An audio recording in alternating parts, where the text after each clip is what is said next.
In this video, I'm going to be showing you how to make a spider sculpture inspired by the artist Louise Bourgeois' famous Mammon, which is a massive steel sculpture made in 1999 that she's very famous for. So we're going to be making tinfoil spiders. It takes about 20-25 minutes and the finished outcome will look a little bit like these. So to make this, we're going to need some kitchen tinfoil. We're not using very much. We're going to need some scissors, we're going to need a mug or cup, and we're going to need a couple sheets of toilet roll or kitchen roll.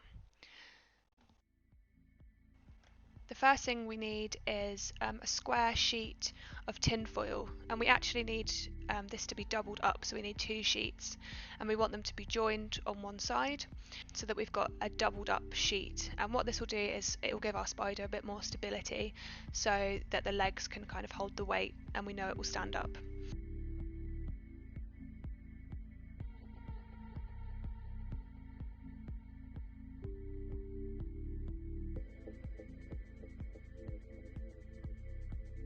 So I'm just folding it in half, and then once I'm happy with it, I'm just cutting it off from the main roll.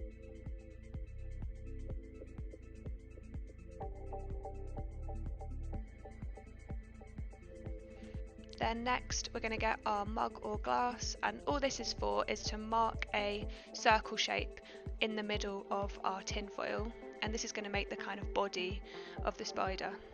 So all you're doing is kind of pressing down enough so that it scores a circle. You can use any other circular object, I just found that using a mug or a glass is the easiest way for me to do it. So the next thing we need to do is make the legs of the spider, and to do this we need to cut the rest of the tin foil into 8 sections. So I'm just scoring here with my fingernails in sort of the halfway points and in the corners. You can just cut this straight away if you want, or you can score it like I am, just as a kind of guidance. So once we've got that those 8 sections made, we just need to cut into them basically. Now you want to really make sure that you're not cutting all the way into the circle, because if you do this, the legs are more likely to rip later on when we start to sort of form them. So you want to leave maybe just a couple of centimetres away from the circle, and this just means that it's not going to rip and tear later on.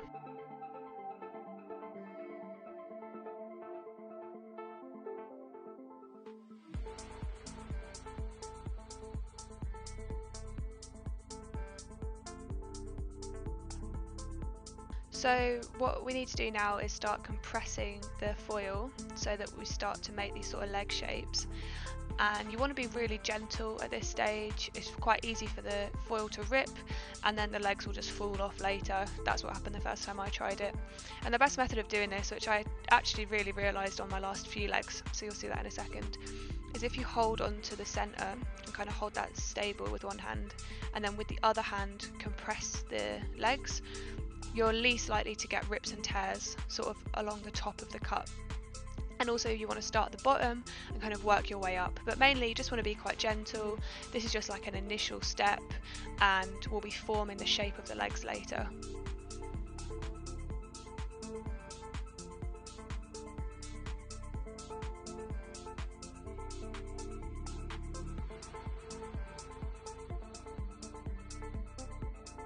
So once you finish compressing the legs in that sort of initial step, we need to make the body of the spider, and we need to do this by getting our kitchen roll or toilet roll, you don't need very much, and sort of screwing it up and placing it right in the middle.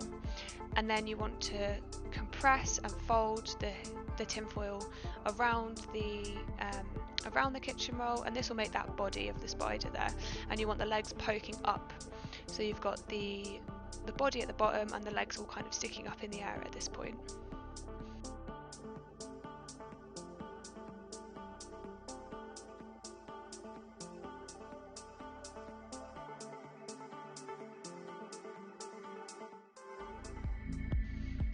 Okay, so the next step is to really start to form those spider legs, making them a little bit more spindly, more thin, and just further compressing the tin foil so you really start to get a kind of accurate shape, I suppose, for the spider legs. So all I'm doing here is, again, I'm kind of gently squeezing, you can see what I'm doing with my hands here, so using my fingertips, using my hand, going all the way down and sort of forming it as I'd like it to look. And at this point it's important to think about, you know, what we're basing it on, which is the sculpture Maman.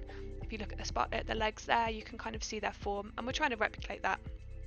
And at this point, the foil should be a little bit less delicate, so you still need to be gentle, but you can really start to kind of model it and mold it into a shape that you want it to look.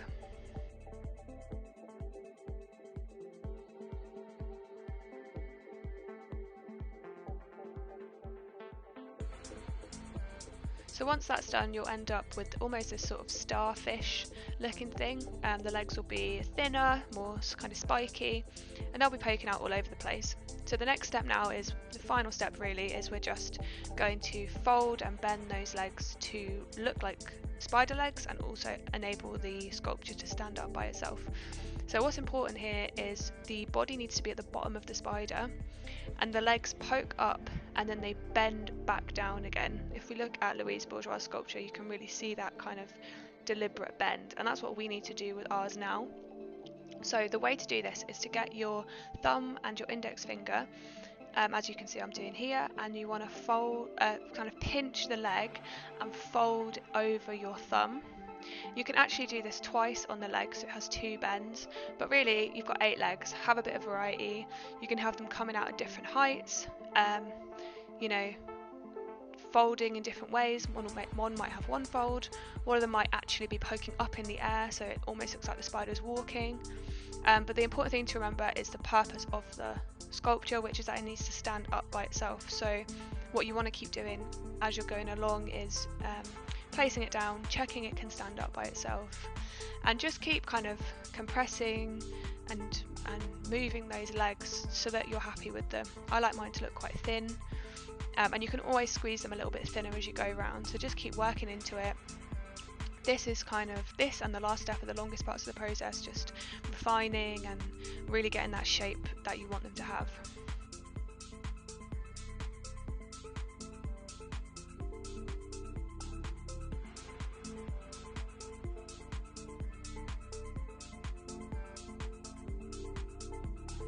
And that's the sculpture finished.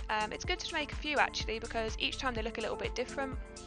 Here's some that I've made while practicing, so you can get a few different effects, and later on when we're photographing the sculptures, it's good to have a couple of varieties of different ones, and often your first one might not be your best. I'm actually, as I'm going, you know, you get a bit more confident and you kind of understand the shapes and forms that you want a bit more.